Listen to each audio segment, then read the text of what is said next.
Buenos dias. Oh, sorry. You can go. Yeah. All right. Okay, I'll go. So we're making vegan banana bread, and obviously this is a very popular recipe because multiple versions of myself want to tell you about it. So first up, set your oven to 350 ahead of time. Then we're gonna bring out the ingredients. We got walnuts, pecans, and chocolate chips, and then you're gonna grab some oats and maple syrup, 4 bananas, some almond milk, some cinnamon, and then vanilla extract and baking powder. Okay, so first we're gonna grab the dry ingredients. So you're gonna grab the oats, the baking powder, and the cinnamon. Get out your high-speed blender and plug it in. That's important. Then you're going to get 2 cups of oats. Pour that right in there. And this is also how you make just plain oat flour. So you can use this for a bunch of gluten-free recipes, whatever works for you. Then you're gonna pour a bunch of cinnamon in there, as much as you want, depending on your preference. And then get a half a teaspoon of baking powder in there. So you're gonna screw it on and then put it in the blender and blend till you see most of the bits all blended up. So you can see it's a flour-like consistency.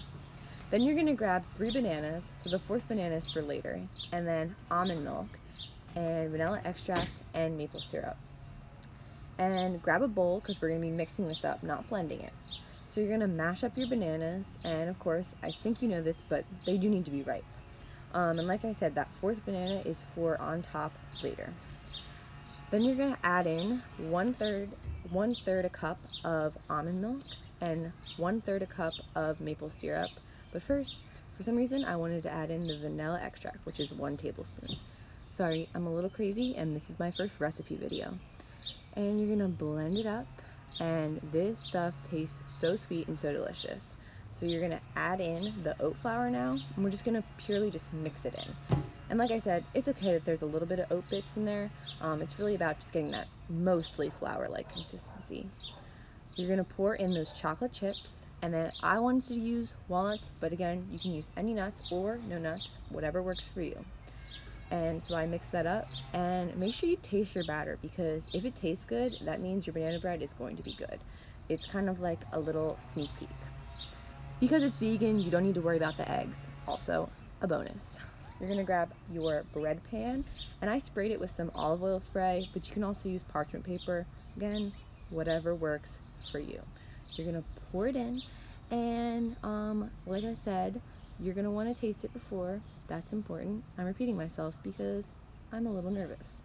And then you're gonna grab your banana, and I tried to slice it up in a weird way, so you can do whatever, but I think that thin slice on top really looks nice and also tastes nice, especially when it's caramelized.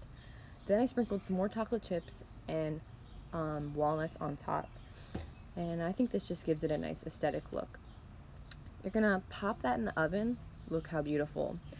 And I put it in for 55 minutes at first, but I ended up actually adding another 15 minutes, and that made it perfect. But if you did want it a little bit more crispy, I would do another 5 to 10, possibly even broil.